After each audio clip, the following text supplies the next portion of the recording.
Welcome to today's deep dive. So, usually when you look at a highly structured document for the very first time, you kind of have a baseline expectation of what it's supposed to deliver, right? Yeah, absolutely. Like you look at a recipe, you expect a sequential list of ingredients and temperatures, or you look at a medical chart, you expect vital signs. hmm And when you look at a college syllabus, you generally expect this dry, uh, legally binding list of all the different ways you're going to be penalized over the next 15 weeks. Right. It's an exercise in intimidation Exactly. because it is fundamentally a defensive document in most cases. It's designed to protect the professor from complaints by outlining, every possible infraction in advance. Yeah. Read this chapter, write this paper, and prepare to panic on this specific Tuesday in November when the midterm drops. Totally. But today, we are taking a deep dive into a document that completely shatters that defensive expectation. On its face, it sounds incredibly mundane. Very mundane. We're looking at a PDF syllabus for a summer 2023 online college course called Greek History. Which doesn't sound revolutionary. Right. But the mission for this deep dive is a little different today. We aren't just looking at a reading list for the Bronze Age. We are essentially reverse engineering a highly optimized operating system for modern education. Yes. This syllabus is a blueprint for how to effectively synthesize, organize, and consume incredibly complex information under, extreme time pressure. And, the architecture of this blueprint makes a lot more sense when you look at who actually built it. Right, the instructor. Yeah, Kevin Kess. So he is teaching this upper-level general education asynchronous summer class, but his actual day job is the director of general education for the entire university. Oh, wow. Yeah. He is the person responsible for designing the foundational structures of how students learn at an institutional level. I mean, he studies the mechanics of knowledge retention for a living. That makes so much sense. Because reading his syllabus feels less like preparing for a history class and more like looking at the source code for a new piece of software. Yeah. Every single assignment, every quiz, every reading is an intentional feature designed to hack the learning process.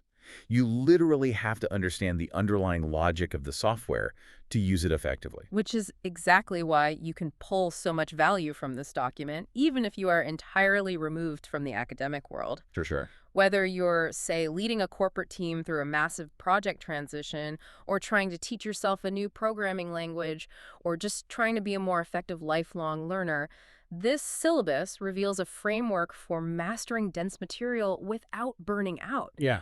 It kind of proves that the way most of us were taught to learn is actually deeply flawed. Right, and to understand how this new framework operates, we really have to look at the traditional pillar of education that he just completely rips out of the foundation. Oh, this is the best part. It is. The most surprising detail right at the top of the grading section is the complete absence of a midterm and a final exam. Yep. He just abolishes the do-or-die test entirely. The anchors that dictate the pacing and the anxiety of a traditional academic semester are just gone. Gone. He explicitly states in the syllabus that these types of high-stakes, comprehensive tests aren't really fair to students. Which is a bold statement. It is, because his rationale is that having a bad day, or, failing one 2-hour block on a Tuesday, shouldn't mean you fail an entire term's worth of learning. Right. But, and I'm putting myself in the shoes of a university administrator here, if I'm looking at this, I'm highly skeptical. Sure. Dropping the final exam sounds like a dream scenario for a stressed student, but how do you actually prove you learned anything? If I don't force you into a silent room with a number 2 pencil to dump everything onto a Scantron, aren't we just lowering the academic bar? That is the pushback, right? Yeah, how do you prevent students from just coasting? Well, it's the most common critique of alternative grading models. But examining what replaces the final exam actually reveals a much higher bar for the student. Okay, how so? He replaces the massive monolithic tests with continuous, smaller, weighted assignments and 3 minor quizzes scattered throughout the term. Okay. If you think about the environment these students are preparing for, the modern workplace, real life, is rarely a timed, memory-based test where you are strictly forbidden from looking at your notes or talking to your coworkers. That's a really good point. I mean, if my department head asked me for a quarterly strategy report, she doesn't take away my internet access and set a 60-minute timer. Exactly. I'm evaluated on my ability to gather information, synthesize it, and produce something useful over time. And that is the exact methodology shift happening here. The workplace runs on continuous project-based evaluation. You are judged on consistent output. Right. By removing the final exam, the instructor is shifting the cognitive load away from panicked, last-minute rote memorization and pushing it toward consistent, daily engagement with the material. Which is way harder to fake. Way harder. It forces a much deeper level of processing. You can cram for a test and forget everything 3 days later. You cannot cram continuous engagement. And he enforces that daily engagement using this brilliant piece of behavioral psychology disguised as grading math. The syllabus quiz. Yes. In week 1, there is a mandatory syllabus quiz. And this quiz is only worth 1% of the overall course grade. Just 1%. Right. If you take it and ace it, you've secured a tiny fraction of your grade. But he points out the mathematical reality of a percentage-based system. If you skip it, assuming 1% doesn't matter, the absolute highest grade you can possibly get in the entire class for the rest of the summer is a 99%. Right, because he deliberately avoids a point-based system. Yeah. In a class with 1,000 total points, missing 10 points feels like a drop in the bucket. Totally. But by making everything a percentage, he builds this psychological mechanism that trains the student's behavior from day one. It sets the tone. It communicates that every single action, no matter how seemingly insignificant, permanently alters the ceiling of their potential success. It creates stakes without inducing terror. Right. So if continuous assessment replaces the final exam, we need to look at what that assessment actually looks like in practice. Because nearly half of the entire course grade relies on a single continuous effort called the Digital History Project. And this is where his role as Director of General Education really shapes the course. Oh, absolutely. Because this is an upper-level GE course, the university demands that students prove they possess specific soft skills before they graduate. Right, the non-negotiables. Yeah, he lists 3 non-negotiable mandates. Students must produce 4,000 words of advanced writing, they must complete an oral communication component, and they must demonstrate peer collaboration. And in a normal class, that's just 3 completely different things. Exactly. You'd write a term paper, give a presentation to the class, and do some random group project. 3 disjointed tasks. But Katzner's uses what he calls an alignment map to merge these completely distinct mandates into one cohesive machine. Which is wild. The Yeah. mechanics of this alignment map are fascinating. Let me break down exactly what these students have to do to earn that 50%. Go for it. First, they are placed into teams and assigned one of 5 specific geographical areas in the ancient world, like the region surrounding Athens. Okay. And they don't just research it. They have to open a collaborative Google map. Every individual student must research 3 distinct real-world archaeological sites within their team's territory and mark them on the digital map with specific color-coded pins. Wow. Then they write short, rigorous archaeological essays for each of those individual sites. So the advanced writing requirement is fulfilled right there, but it's tied to spatial data. Yes. They aren't just writing into the void. They're attaching their research to a physical, geographic reality. And it gets much more involved. The team then has to act like a web development agency. They have to build a website from scratch. For a history class. For a history class. They have to negotiate and agree on a relevant ancient Greek photo for the homepage. No generic stock photos, no modern landscapes. Right. They have to create individual subpages where they format and publish their archaeological essays. And finally, to cap it all off, every student must step in front of a camera. There it is. Yep. They create a video presentation focusing on one of their specific archaeological sites and a separate final video synthesizing their research essay, which is then published to the class discussion board. So there's the oral communication and the peer collaboration requirements fulfilled entirely through modern mediums. It's so clever. The instructor actually explicitly lists use digital tools to create scholarship as a primary learning outcome. Wow. Because the goal is not just to have them absorb facts about the Peloponnesian War.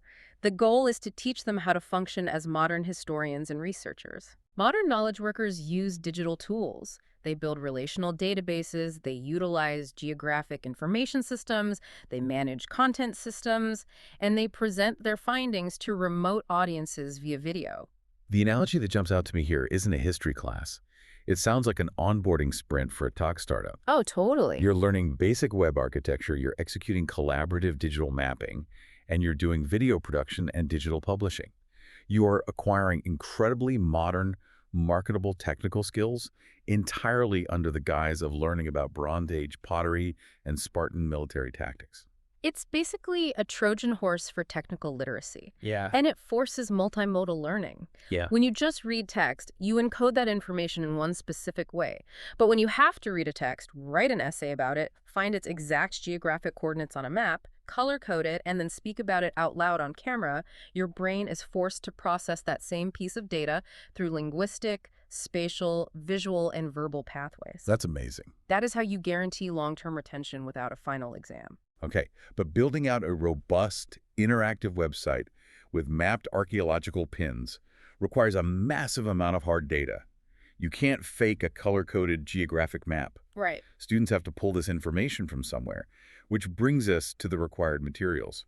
And the instructor manages to pull off what feels like an impossibility in modern higher education. The required textbooks for this course cost less than $20 total. Which is unheard of. In an era where students routinely spend hundreds of dollars on a single, rapidly outdated textbook, this lean approach to materials is a massive structural advantage. Yeah. It removes the financial barrier to immediate engagement. And there are two main required texts keeping that cost down. The first is a broad overview called Ancient Greece from Prehistoric to Hellenistic Times by Martin. And the second is the Penguin Historical Atlas of Ancient Greece by Morcott. Right. And the instructor specifically annotates the syllabus to reassure students that the atlas is, quote, mostly pictures. He actually goes out of his way to list a recommended book on Greek archaeology, and then explicitly orders the students not to buy it unless they are pursuing a career in the field. He promises he will never test them on it. Because he is aggressively curating their attention. Right. By stripping away massive, expensive, dense textbooks, he forces the students to rely heavily on primary texts. And he defines a primary text for the non-history majors simply as something written in the ancient world. Okay. This is where the real analytical work of the course happens. Well, speaking of that definition, it introduces a very strange detail in the syllabus that caught my eye. Oh. Yeah, he mentions that sometimes a Roman author writing about events that happened in ancient Greece counts as a primary text. Ah, yes. And I really struggled with logic there. A Roman writing about Greece is an outsider. I mean, isn't that like asking a New Yorker to write the definitive history of Boston? That is a great way to frame it. Why wouldn't a Roman account be considered a secondary, heavily biased source rather than a primary artifact of Greek history? Well, that tension is exactly what makes history an active discipline rather than a passive list of dates. What do you mean? History is not a clean, objective timeline of what occurred. History is a layered record of perception. Okay. A Roman historian writing about a Greek battle might get the troop numbers completely wrong, or they might intentionally frame the Greeks as chaotic or disorganized. Right.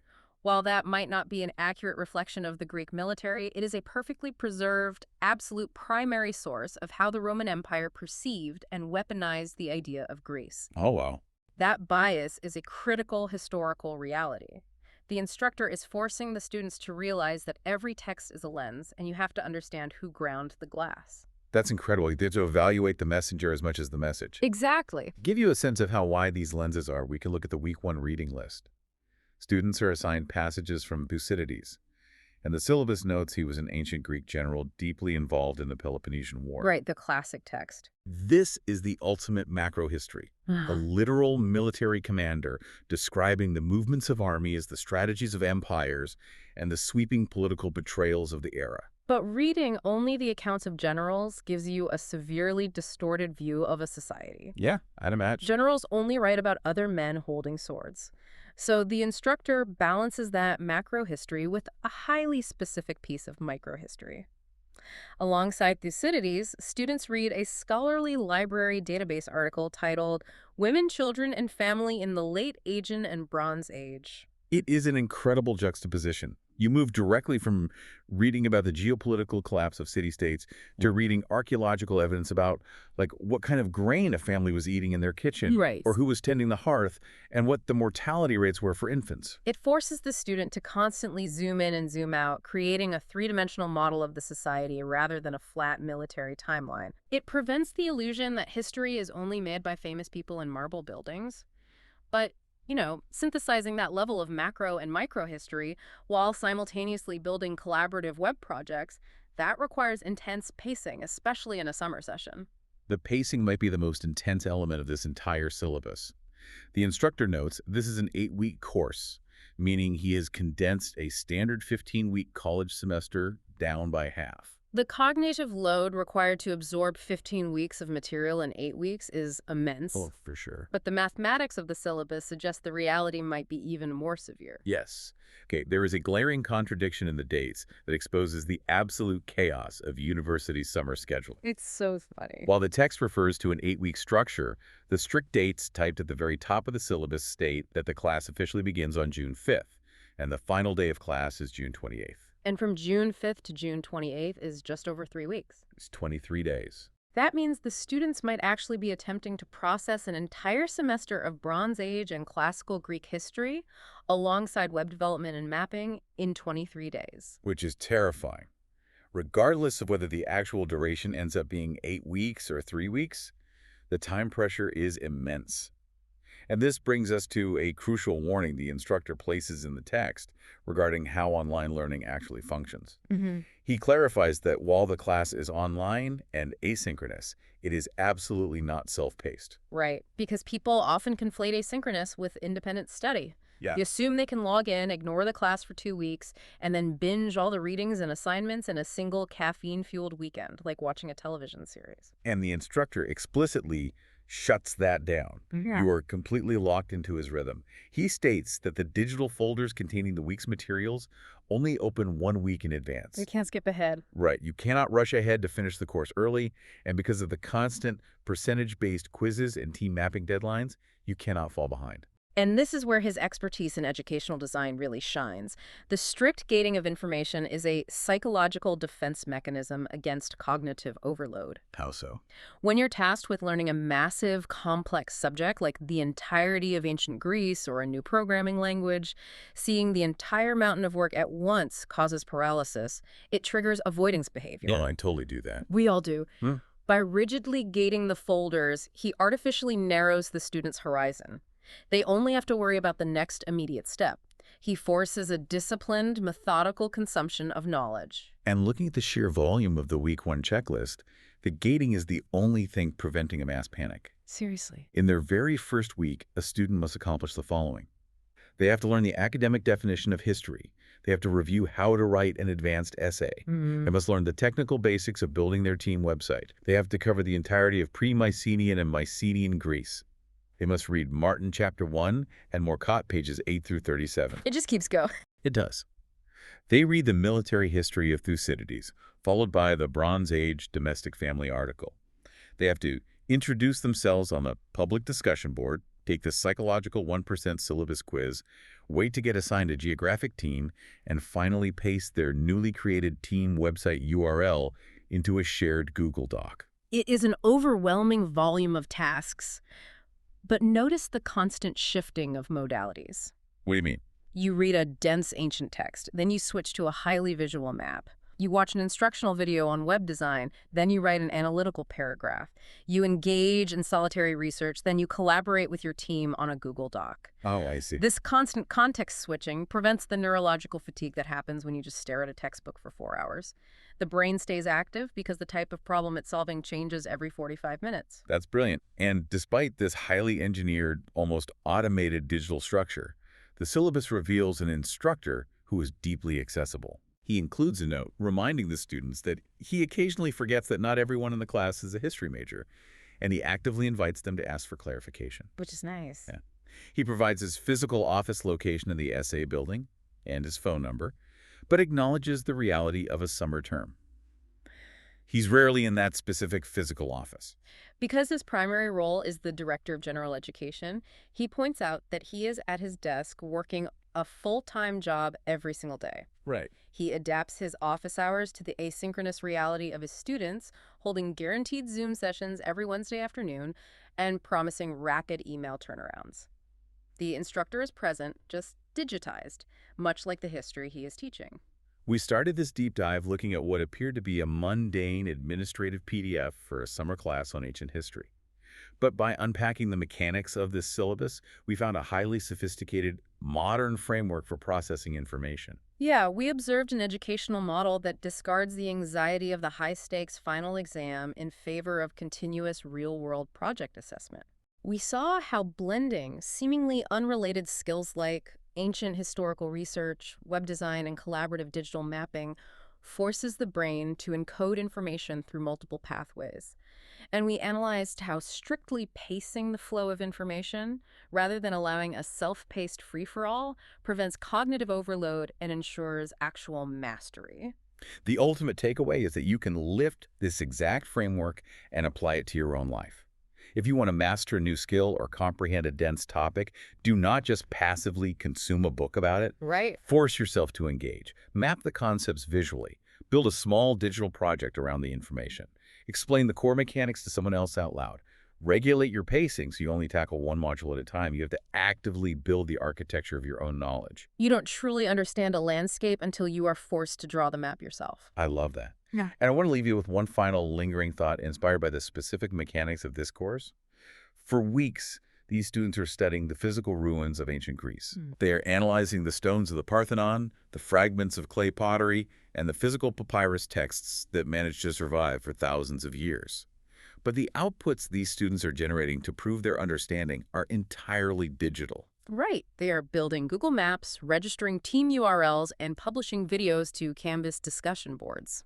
It poses a fascinating question about the durability of our own era. Thousands of years from now, when future historians want to understand who we were and how we learned in the year 2023, will any of these digital artifacts still exist to be uncovered? That's a great question. We are studying the permanent physical ruins of the past, but are we building a modern history that will simply vanish into the ether the moment the server gets turned off? Keep diving, and we'll see you next time.